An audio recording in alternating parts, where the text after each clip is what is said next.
السلام علیکم ورحمۃ اللہ وبرکاتہ۔ پروردگار عالم سے استدا ہے کہ جہاں بھی رہیں خوش رہیں، آباد رہیں، شاد رہیں۔ پروردگار عالم ہمارے روزے، نماز، دعا، قرآن مجید کی تلاوت انشاءاللہ پروردگار عالم بحق اہل بیت اطہار قبولیت کا درجہ عنایت فرمائے۔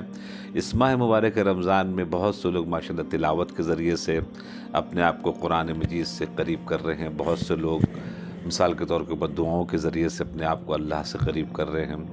کچھ لوگ تفسیر کے ذریعے سے قرآن سے قریب ہو رہے ہیں۔ اب ہم الحمدللہ آپ کی خدمت میں انبیاء کا تذکرہ جو قرآن مجید میں تقریباً 30 انبیاء کا آیا ہے، ہم کوشش کریں گے کہ جہاں تک پہنچا سکتے ہیں اس ماہ مبارک رمضان میں، کہ جن کے تذکرے سے ہم اپنے آپ کو ایک مرتبہ مستقبل کے لیے آمادہ کر سکتے ہیں۔ چونکہ اس لیے کہ مولا متقیان نے بھی فرمایا ہے کہ ماضی کے تمام حالات کو دیکھ کر ایک مرتبہ نتیجہ نکالیں اپنی زندگی کو ٹھیک کرنے کے لیے۔ چونکہ ایک ہوتے کہانی، قصے، افسانے، یہ کہانی، قصے، افسانے قرآن مجید میں نہیں بلکہ حقیقت پر مبنی جو چیزیں ماضی میں گزر گئی ہیں اس سے ہمیں روشناس جناب قرآن مجید کراتا ہے، اور ہم اور آپ اس سے نتیجہ لے سکتے ہیں۔ اسی لیے قرآن مجید نے کہا کہ اتدبرون القرآن، تم قرآن میں تدبر کیوں نہیں کرتے، تم سوچتے کیوں نہیں، تم فکر کیوں نہیں کرتے، نتیجہ کیوں نہیں نکالتے۔ کل یہ کوئی نہیں کہہ سکتا کہ ہمیں کچھ پتہ نہیں تھا، ہمیں کچھ پتہ معلوم نہیں تھا، ہمیں کسی نے بتایا نہیں۔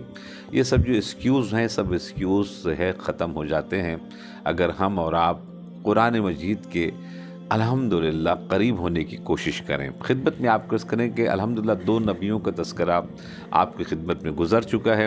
آج انشاءاللہ ارادہ ہے کہ ہم تیسرے نبی کے سلسلے میں آگے بڑھیں اور ایک مرتبہ ان کے سلسلے سے تھوڑی سی معرفت حاصل کریں۔ جناب ادریس علیہ السلام کے سلسلے میں آج ہم انشاءاللہ اپنے بچوں سے، اپنے نوجوانوں سے، اپنی بچیوں سے مخاطب ہوں گے۔ بزرگان الحمدللہ بہتر جانتے ہیں۔ جو قرآن مجید میں تذکرہ آیا ہے اس کے اعتبار سے میں آپ کی خدمت میں پیش کروں گا۔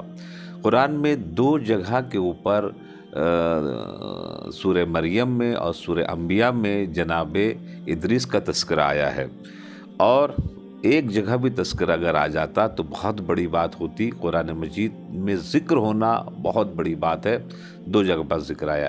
آئے پہلے ہم ان کی بائیوگرافی اور تھوڑا سا ان کی تاریخ کے اوپر روشنی ڈالیں، اور اس کے بعد پھر انشاءاللہ تعالی ان کی زندگی سے کچھ سننے کے بعد اس کا نتیجہ، اور پھر انشاءاللہ اس کے اوپر عمل کرنے کی کوشش کرنے کے لیے ہم اپنے نوجوانوں کو بتانے کی کوشش کریں گے۔ جناب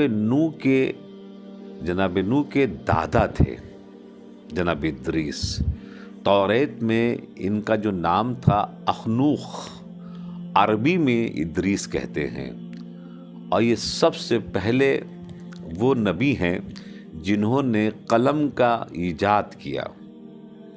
یعنی آج جتنی بھی دنیا میں لوگ قلم استعمال کر رہے ہیں، چاہے وہ مسلم ہو یا غیر مسلم ہو، مومن ہو یا غیر مومن ہو، جتنے انسان پڑھے لکھے قلم کو استعمال کر رہے ہیں تو ان کو چاہیے سلوٹ کریں جناب ادریس کو، کہ چونکہ انہوں نے قلم سے لکھنے کا سلسلہ اس کائنات میں آغاز کیا تھا۔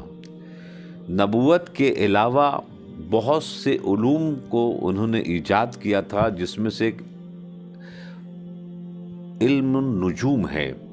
یہ جو چاند کا علم ہے، یہ جو ستاروں کا علم ہے، مثال کے طور پر پرانے زمانے میں یہ پانی کے جہاز جو چلتے تھے، اس زمانے میں انٹرنیٹ وغیرہ موجود نہیں تھا، ستارہ شناس ہوا کرتے تھے اور ستاروں کے ذریعے سے اپنی منزلیں جناب طے کرتے تھے، اور بڑے بڑے سفر کو طے کر لیتے تھے صرف اور صرف ستاروں کو دیکھ کر اور ستاروں کو اندازہ لگا کر۔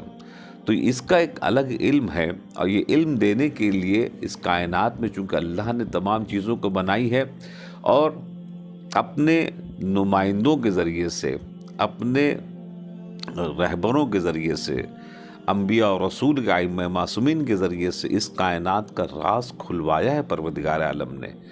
تو بڑے بڑے جو مثال کے طور کے اوپر اس زمانے میں جو سفر کیا کرتے دریا میں، وہ صرف اور صرف ان کے پاس راستہ جو ہوتا تھا وہ